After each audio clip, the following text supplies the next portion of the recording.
what I'm looking forward to as the masks fall in this era of transparency, growing transparency, I believe growing accountability is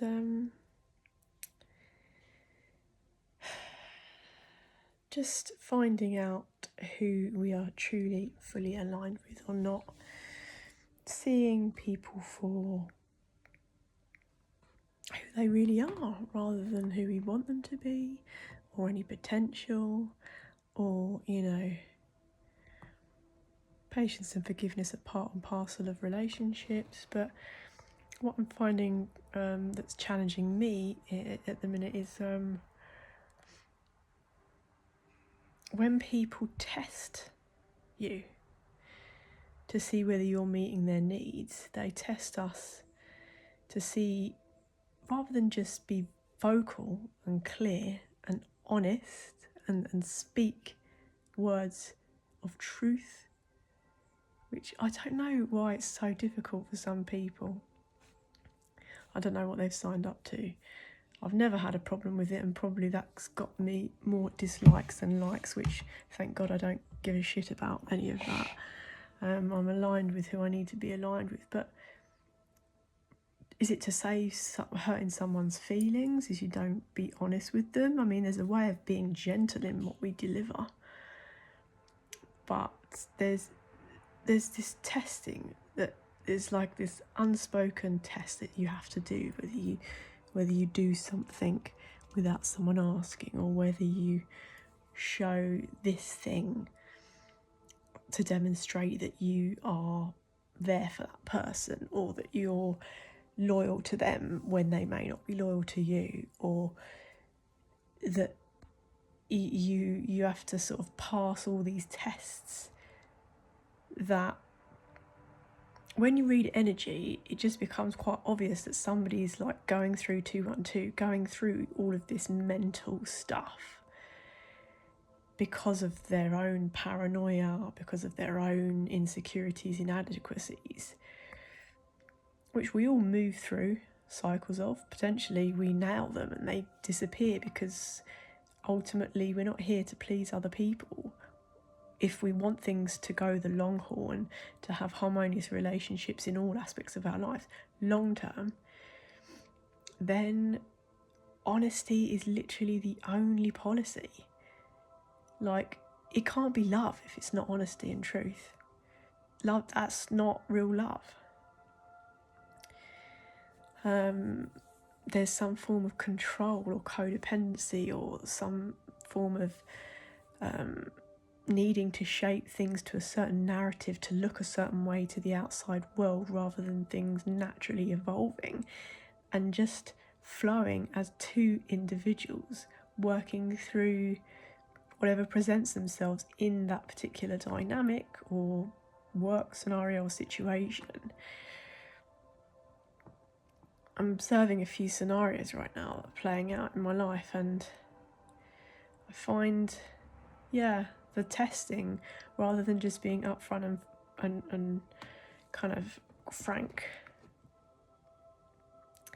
respectfully frank in our views, in voicing our needs, in voicing where we may not be being met or feeling heard or seen.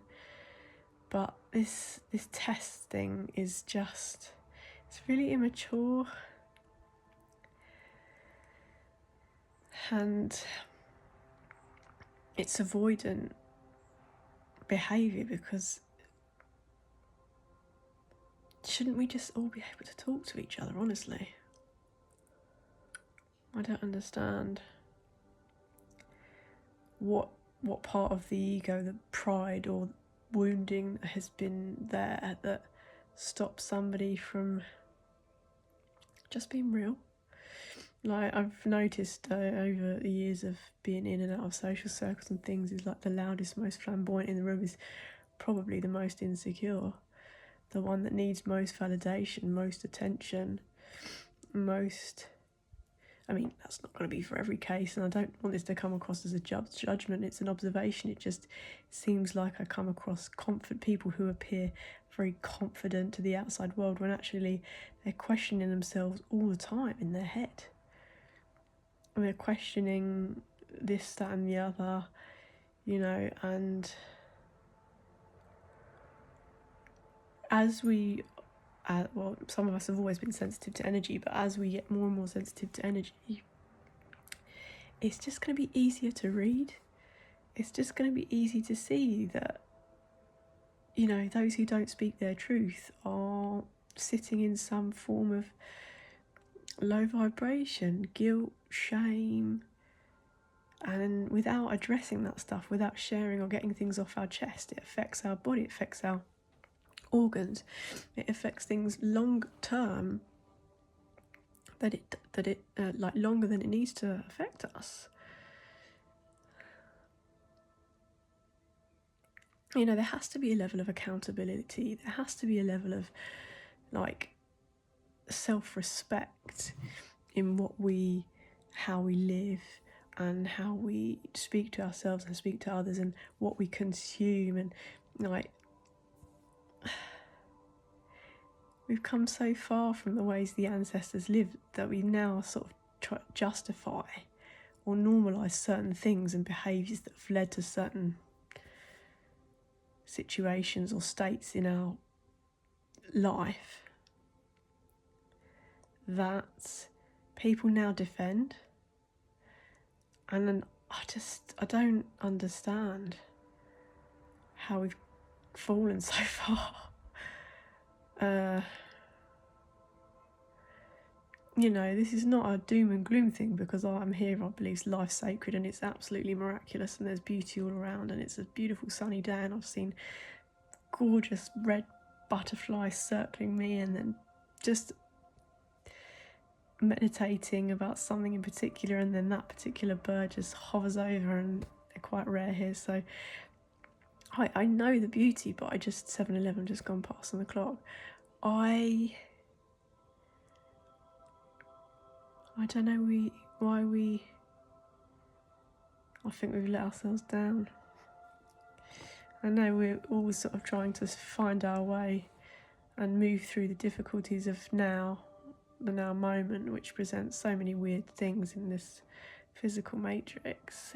Well, it's always the matrix of the mind. There is no matrix really, but the projections of how we sort of live out our days inside a construct that has been imposed on us, because to be honest, there is, like, we're limitless and we're multi-dimensional. And when I get a bit jibbly-jabbly, I come on because it feels like I'm moving between past, present, future, like timelines. The now moment is like is merged so far ahead and so far from behind. It just feels really strange right now. Time is really, I don't know what it's presenting or what it's evoking in me, because I feel quite let down. Is that the word? Disappointed. And I guess they're all valid emotions, but disappointed in a lack of truth and honesty, really. And the truth speakers, the truth tellers in the world tend to be the ones that they say don't really have many friends. I mean, I'm a social person, I like to go out, but these days, I don't know. I can't entertain small talk, I can't entertain fakery. There's things that are going on in my life now that have normalised a specific area. Normalised, well, it should never be normalised because it's sacred, but part of my life that has given me a point of reference or conversation that I can talk to more, or people tend to talk to me about it more than I seek to speak to them about it, which is interesting. But generally, there was a quote, I don't know if I've deleted it or not. Excuse me, let me see if I can find it.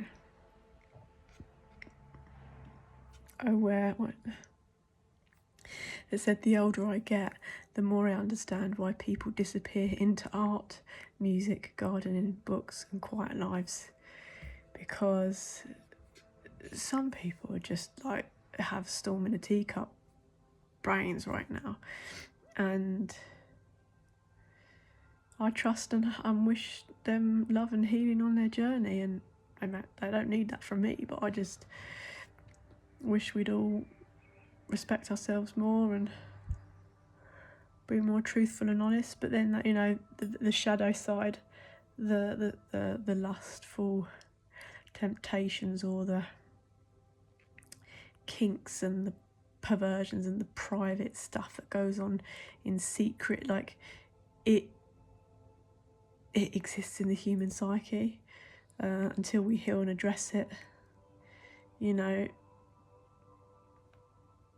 it's never going to go away, but is it ever meant to go away fully? As long as we know ourselves and we know our motivations and our why certain wounds lead to certain likes, dislikes, pleasure, needs, various things, then yeah, bit mangled that one. 11:11 on the clock. Just wish we didn't need to be testing people right now. We could just be honest with ourselves and with the people around